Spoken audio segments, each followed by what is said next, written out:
friends, call your loved ones. We are live. Just let everybody know that we are live. Let's talk about transition. Let's talk about transition. So come on in, everybody, and let everybody know that we are live. Really share with your friends, tag a friend, and we started a conversation yesterday, and we're gonna continue with the conversation today. And I'm super excited that we're going to continue with that conversation today because we stopped at a very high point yesterday and we're just going to kick off with it. So today we're going to continue talking about transition. And I'm sorry we're starting a few minutes late, but just to confirm, can everybody hear me across all the platforms? Can everybody hear me, please? Can everybody hear me? If you can hear me, just say hi in the chats. Good morning. Good morning, good morning. Can everybody hear me? All right. So let's get started. Let's get started. One of the most important things that we must realize is that um, transition, everybody goes through transition. And whether you want to, whether you don't want to, whether you like it, whether you don't like it, everybody goes through that season, that phase of transition. Everybody goes through that space where that you are moving from one place to another, one one dimension to another, one conversation to another. And we need to become intentional about it so that we are not distracted by the byproduct of it. All right. So, yesterday we started the conversation number one, defining what transition was all about. And then number two, we began to look at the 4Ds of transition. And I mentioned how that we're going to look at how that through disruption, how that sometimes transition is misdiagnosed, right? It's like going to the hospital and presenting symptoms of um, what's it called, of malaria, and then they run a test and you don't have malaria, but you're presenting with the symptoms of it. So because it's of that, it's very easy to misdiagnose, it's very easy to misunderstand, it's very easy to misconstrue, it's very easy to misposition or misdiscuss what transition is all about. All right. And then so today, in today's conversation, actually, what we're going to be doing is that we're going to be looking at disrupt the second D in transition, and that's disruption. The second D in transition, and that's disruption. If you're with me, just say hi in the chat so that I can know that you are with me. Yes, just let me know hi, hi, hi in the chat if you're following. A couple of highs in the chat will be great. Let me just know that you can hear me clearly and you're following.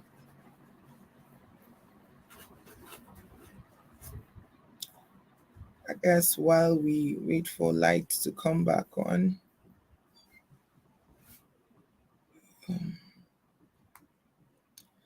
All right, so I see just one high. I'm really hoping that the rest of us are following. Okay, thank you so much. Thank you so much for the feedback. Um, Thank you so much for the feedback. All right, let's get started. So today is day two. Today is day two. Light is going to come on in about a few seconds. So there we go. Light is back on. All right, so let's talk about transition. And today we want to talk about disruption. We want to talk about disruption and the power of disruption. You see, I checked the definition of disruption and I'm going to read it to you. Disruption is a radical change due to an existing industry or market due to technological revolution. But one thing that I want you to pay attention to here with disruption is the word radical change. All right? Radical change. When it comes to disruption, the changes are bizarre, the changes are quite foreign than you're used to. It's in an invitation into innovative ideas. It's an invitation into more. It's an invitation into a better strategic positioning, And another definition of disruption here is a disturbance or problem which interrupt an activity, a process, or an event. They are interruptions. Disruptions are interruptions. So, for example, um, the power just went off while we started the video, right? That was a disruption, but that was an interruption. But the intensity of it was not a disruption.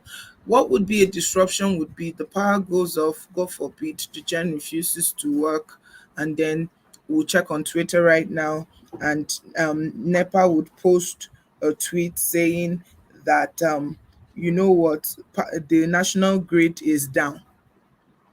That's a disruption because it affects everything, because it's almost making us powerless in the now, and then we may have to say something like, oh, this class cannot hold, let's postpone until later, let's postpone until next time.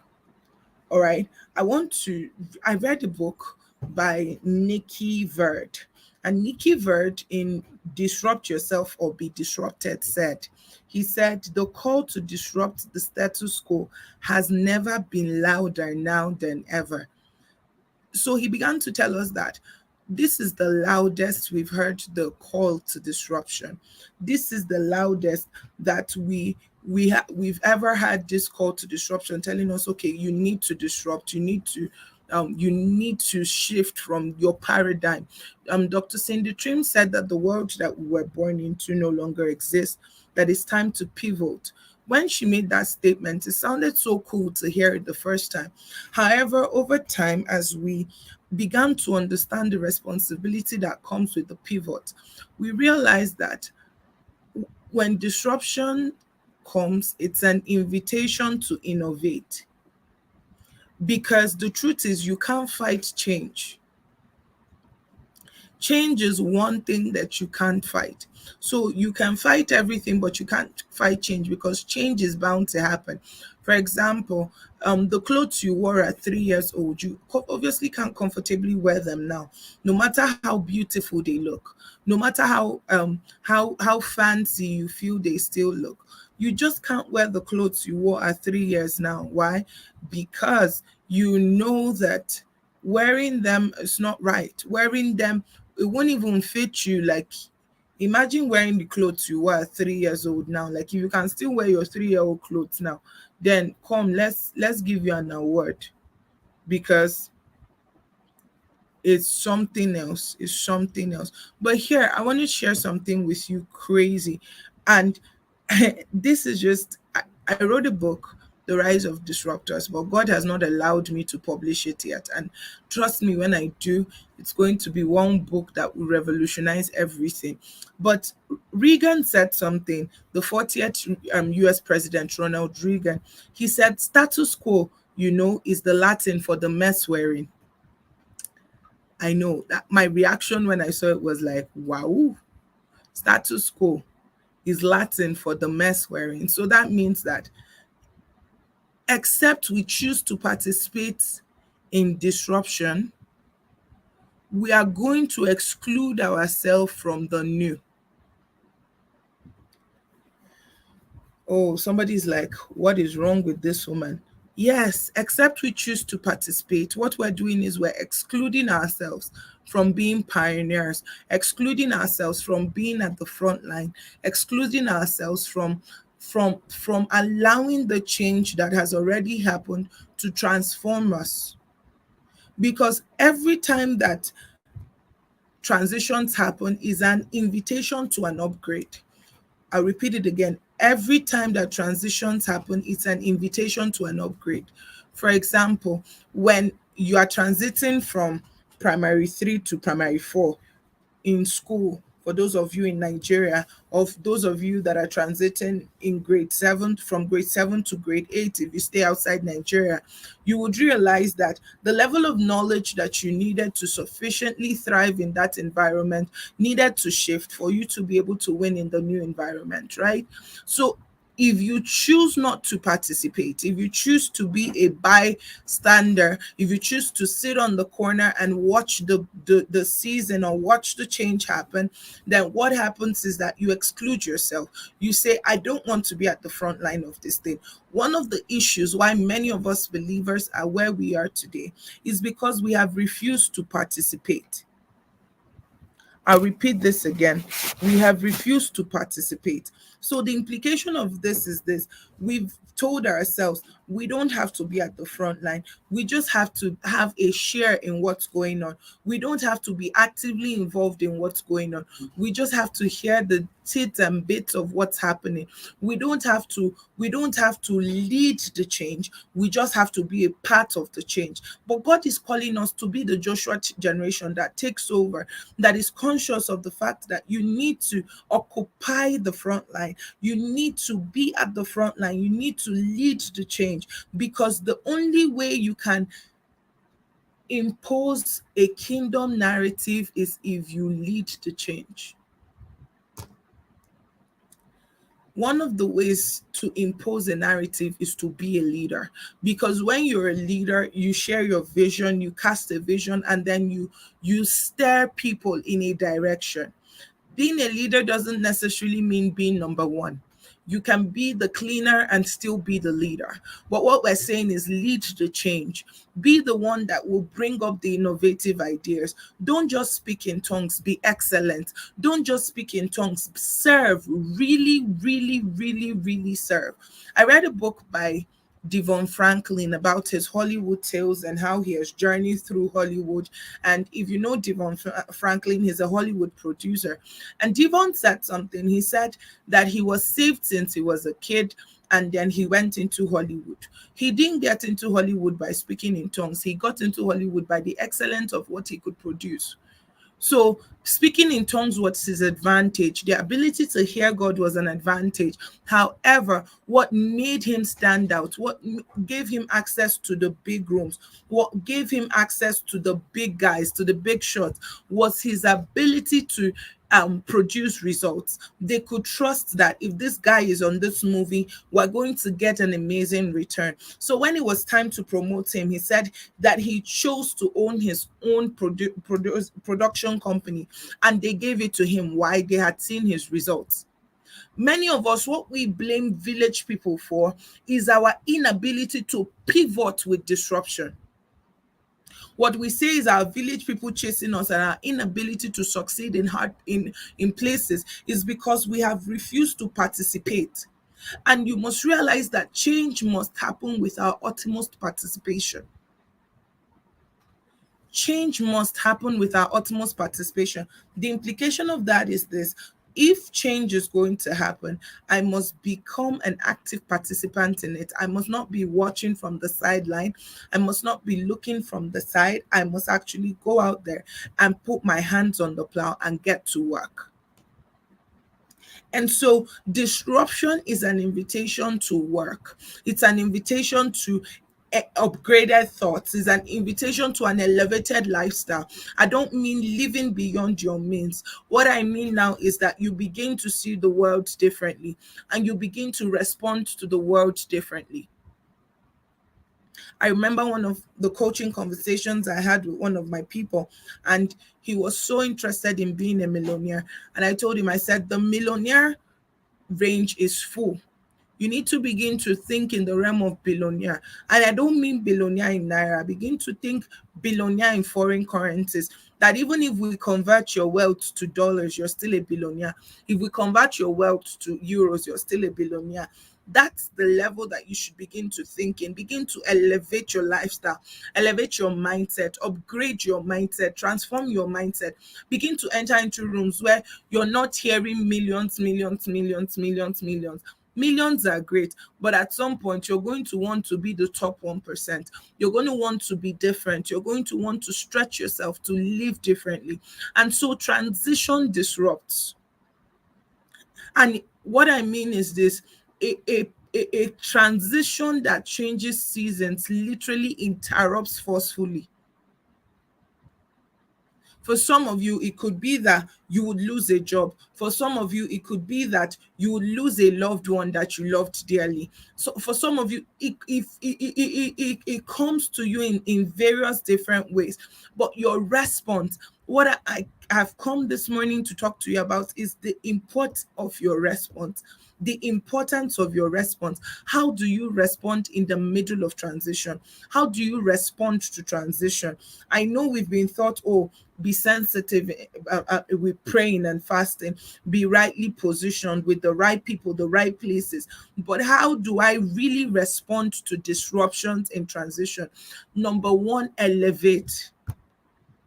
Elevate your mindset, elevate your circle, elevate your lifestyle, elevate your possibilities. That means new images, new conversations. You need to change, you need to upgrade. You can't afford to stay where you always have been. It is important that in disruption you elevate, because you cannot afford to continue seeing life in the perspectives of your previous season.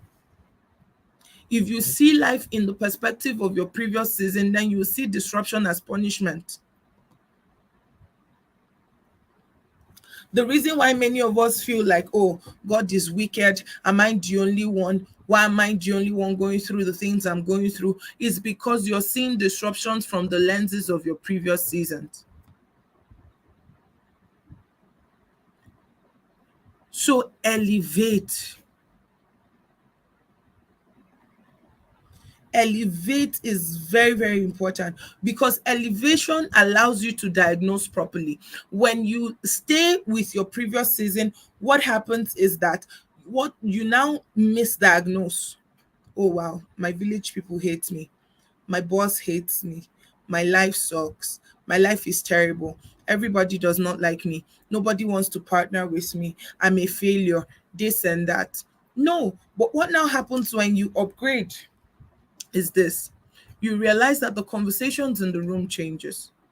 How do I mean that the conversation in the room changes? All of a sudden, it's not about who is against you or what is against you. It's what do I need to learn to ensure that I maximize my new season? What conversations do I need to be having now that is different from the previous conversations I've been having? Who do I need to know now that I did not know before? For example, if you want to scale your business from a business that produces in the hundreds to the business that produces in the millions and billions, the first thing you're going to do is rebrand, because nobody is going to pay 1 million naira for you when your videos, for example, we can see that your background is a bush. Do you think anybody would pay you 1 million naira? And you say, oh, business is not going. I've tried all the ads. You've tried all the ads, but we saw your background was a bush. We saw what your background looked like. And we said, we can't pay this person 1 million because this person is not worth 1 million. So what disruption does is that disruption tells you, and then you now respond by elevating. You buy a backdrop. Even if it means two of your cousins holding it so you can record the video. No, there are no two people holding my backdrop, but you get what I mean. Even if it means people holding it for you to now record that video. And then we see a nice backdrop. We're like, okay, she's making sense. Her backdrop is nice. The quality of the presentation is nice. Maybe we can pay her 1 million naira. Now, you see, that's elevation right there. Elevation means if you want to become $1 million business, you begin to look for other $1 million businesses and see, okay, what are these guys doing? What separates them from what I'm doing? Why would people pay them and people are not paying me? In that elevate, when you begin to see the missing link, what you're doing is you're inviting yourself to come from where you are to where you need to be.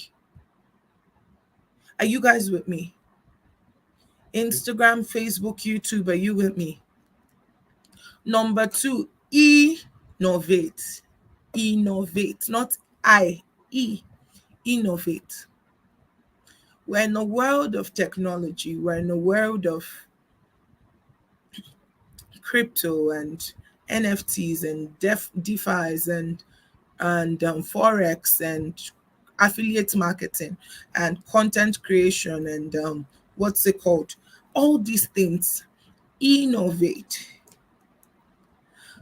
You must realize that even in parenting now, you must add technology to your parenting, because the days are gone when you would tell your child, you can't play with my phone, you can't touch my phone. And so that means that every decision that you now begin to make moving forward has to have technology connected to it somehow. Whether it's your business, whether it's your family, you must begin to ask yourself the question of, how does technology affect me? How does technology shift me? How does technology move me? How does technology you need to begin to think on that level. And that's why disruption looks at the times and aligns to it. And we're in a technologically advanced time where the Facebooks, the TikToks, the Instagrams, the YouTubes, everybody is on the rise. Everybody is on YouTube. Everybody is on Facebook. Everybody is on TikTok. Everybody is on Snapchat. Everybody is on Instagram. The algorithms of Instagram is quite different from that of YouTube. It's different from the one of Facebook. So you got to learn everything. You have to learn that, pictures and videos thrive a lot on on Instagram, pictures thrive on Facebook. Well, obviously, you got to do videos on YouTube, you got to do videos on TikTok. And on TikTok, you have 30 seconds to capture their attention. Else, in the first 10 seconds, they're out. They don't care about what you have to post if it's not captivating enough.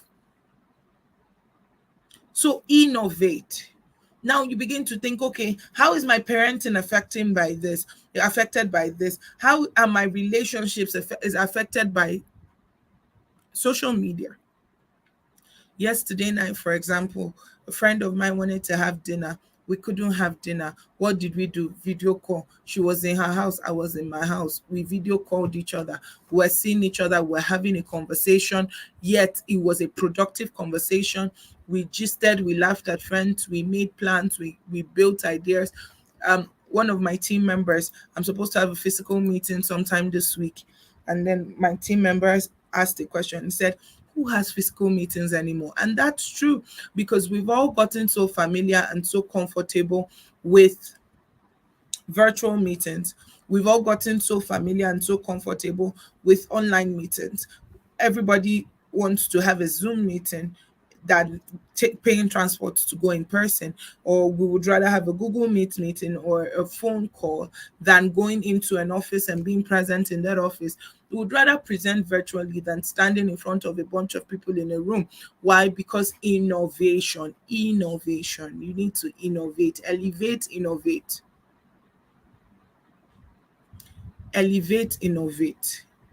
So you must innovate.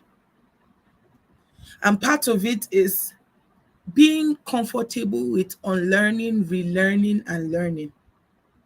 In fact, the way I put it is unlearning, learning, and relearning. So there are certain ideologies you have about social media. You need to question them. You need to question why those mindsets are, and then you need to deal with them. The second thing that you got to do is learn. Learn how to use Instagram. I had to learn how to use Reels. I had to learn how to post Reels. I had to learn all these things. Go to YouTube. It's not foolish to learn. And what you cannot learn, you can pay somebody to do it for you.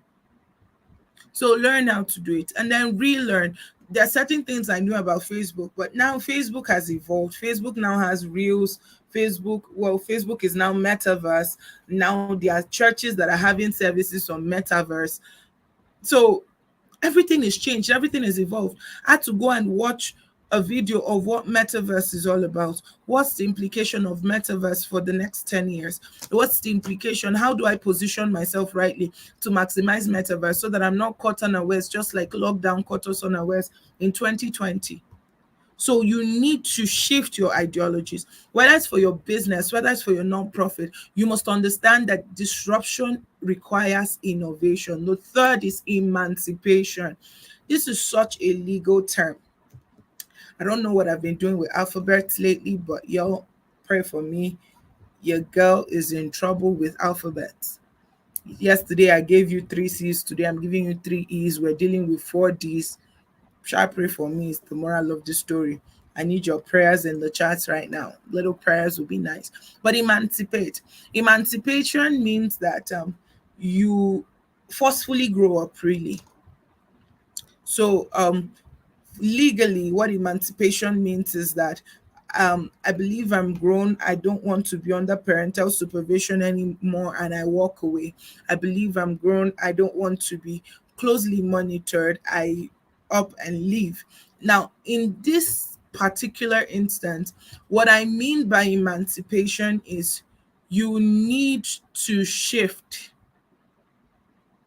Wait a minute. From being guarded to allowing yourself to explore the bigger world out there. Disruption is an invitation to more.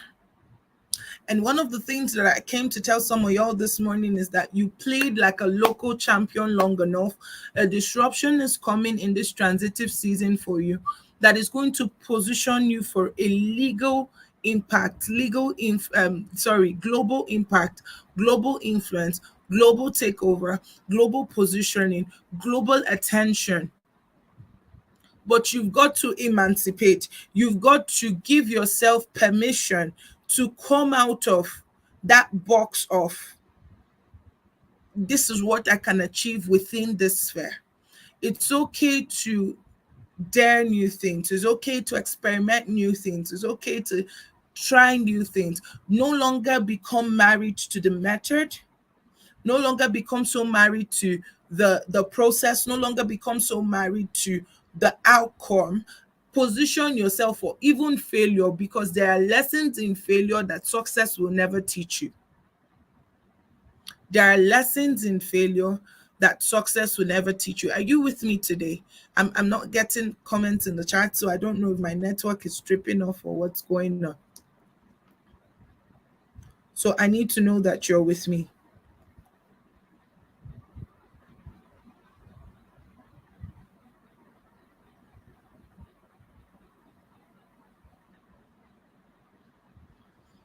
So you need to position yourself for the multiplier effect. You need to position yourself for much more. You need to position yourself for greater impact, greater influence by disruption. So number one, I said evolve, right? Oh, sorry. Number four is evolved. Number four is evolve. Number one, elevate. Number two, let me see if you're really with me. Number one was elevate. What was number two? And number three, and then what is number four? I want to see it in the chats.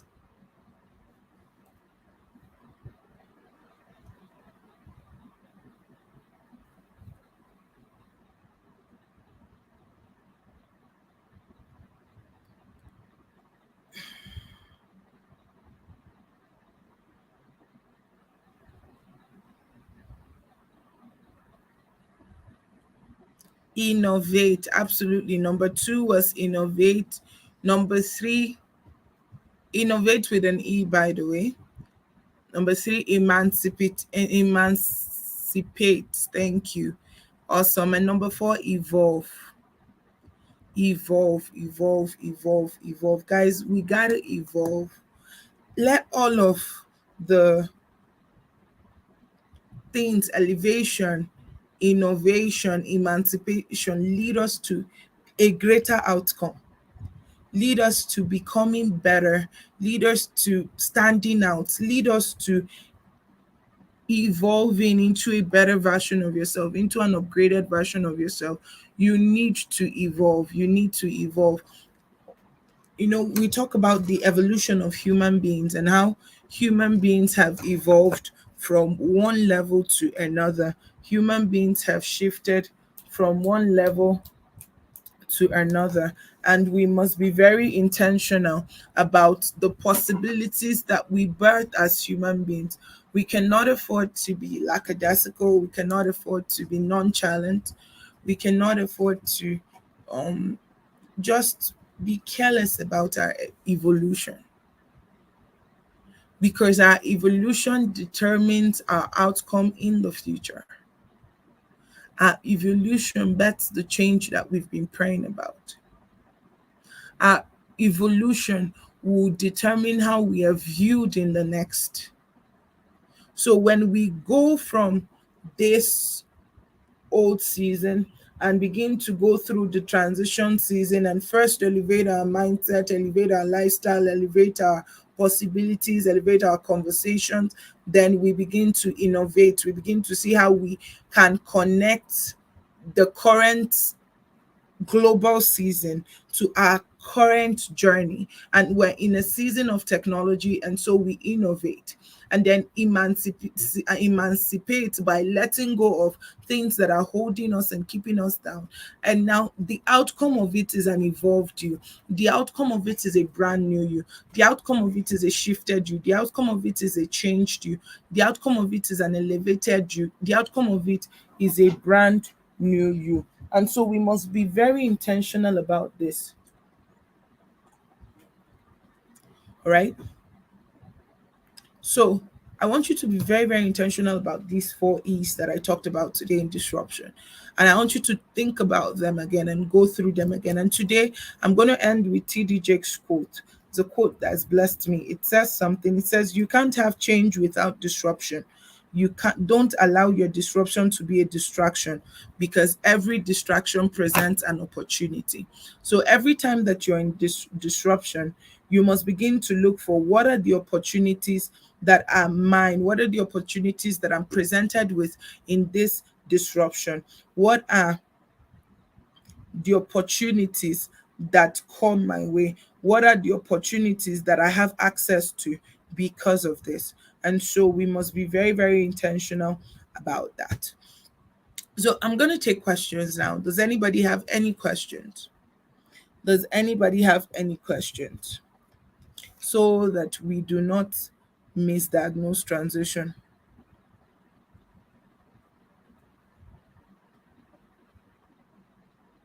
So that we don't misdiagnose transition.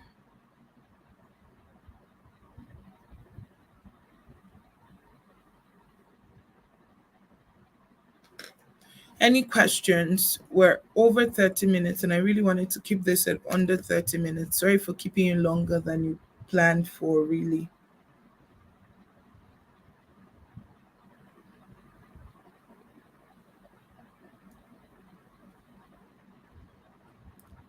Elevate, innovate, emancipate, evolve. All right, no questions on Instagram, no questions on Facebook. Tomorrow we'll talk about, I'll let that be a surprise. So you come tomorrow. So tomorrow we'll talk about the third D. Tomorrow we'll talk about the third D. And then the fourth D on Thursday. So have a wonderful day, everybody. Thank you for joining. Please feel free to share the video with your friends and with your loved ones and let them know that every morning at 10 we are here. And don't forget, the 20K promo for the Mindset Unleashed is on. And with that, you get access into this transition class. And this promo is only good till Friday before 5 p.m. Friday before 5 p.m. and you can pay twice. All right. And then there is Mindset Unleashed. I'm sorry, transition. Actually, we're going to have a transition retreat this weekend. It's going to be mind boggling from 7 to 10 every day. From 7 to 10 every day, I'm going to be teaching you about transition and what to expect with transition and how to thrive in transition. So basically, I'm going to blow up on some of the things we've talked about already and also teach you really how to win in transition. Someone asked for the quote again. The quote, oh dear, I closed my notes. Just give me 2 seconds and I'll open up my notes for you.